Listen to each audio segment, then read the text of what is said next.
I know you've heard the myth. The black-eyed children, right? I used to spend hours researching them and watching YouTube videos about them. Hell, there was even a thread on here at one point. The concept consumed me, and I was hooked at the very thought of meeting a black-eyed child.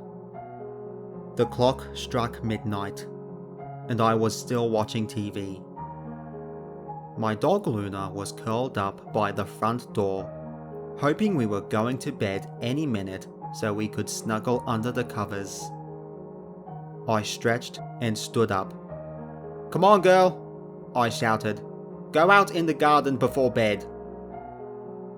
Luna jumped up, wagging her tail, and headed to the door. I let her out and put the kettle on boil. I was going to make a green tea to take to bed with me. It always helped me to sleep. There was a knock on the door, loud enough to startle me. Who the hell was knocking at the door at this time of night? I wrapped my dressing gown around me and headed to see who it was, to give them a piece of my mind. I looked through the peephole to see a little boy standing there with his face pointing towards the floor. He was dressed in older styled clothing, but this wasn't unusual as the people in my neighborhood are quite odd. "Can I help you?" I muttered. No reply.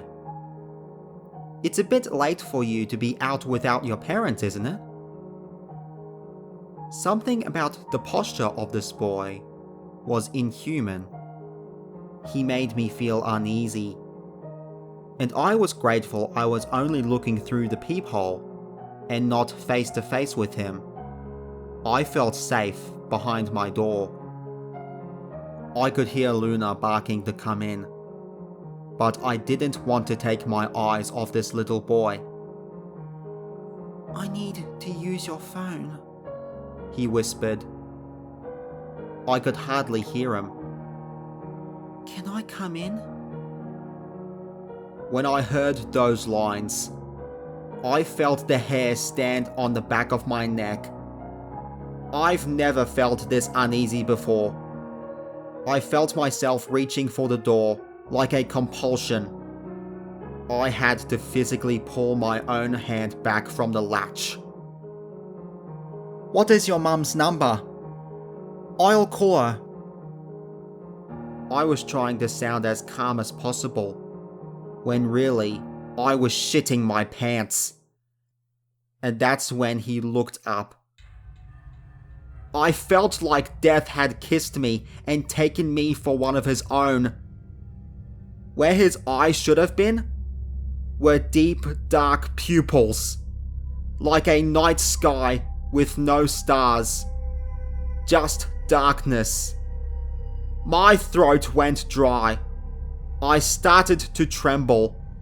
This is it, I thought. It's a black-eyed child. I have no idea where to go from here. I have no idea what to do or say. The stories I've read never give me much information about the black-eyed children, just to not let them in.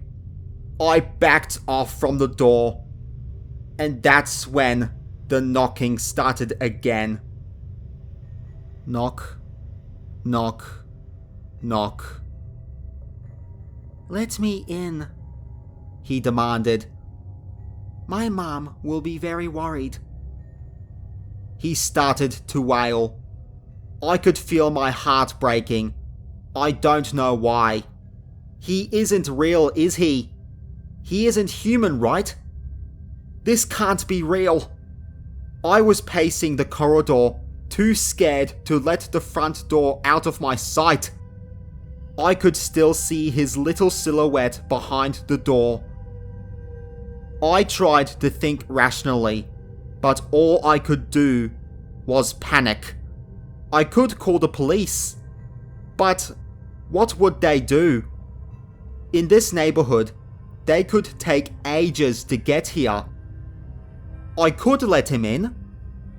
But he isn't human. This wouldn't be the best thing to do, would it? What if he really is a little boy, wanting his mum, and just has really dark eyes? Am I depriving a child of finding his mum because of a silly story I read on the internet? I live in the UK, for God's sake. This sort of shit doesn't happen here. I'm really cold, he stated loudly at the door. I took a step closer and looked through the peephole. He was staring right at me. 5 minutes, please. I just need to call my mum. She will be very worried. Where is your mum? I asked. We got separated at the shop down the road. I saw your light on and came to ask for help. I'm thirsty. Can I have some water, please? I didn't want to leave him standing at the door. But I'm out of options here now. My legs took over before I knew what I was doing, and I was in the kitchen getting a glass of water. Quickly, I hurried back to the door. I looked out the peephole, and he was gone. I sighed with relief. Maybe he saw his mum and ran off to her? Yeah, that's it, I convinced myself. I let Luna back in, locked the door, and headed to bed, exhausted from the last 10 minutes. No more late nights for me, I muttered to myself. I got into bed and stretched out. I turned my bedside light off. Night, Luna. I was starting to drift off when I heard a whisper. Can I have some water, please?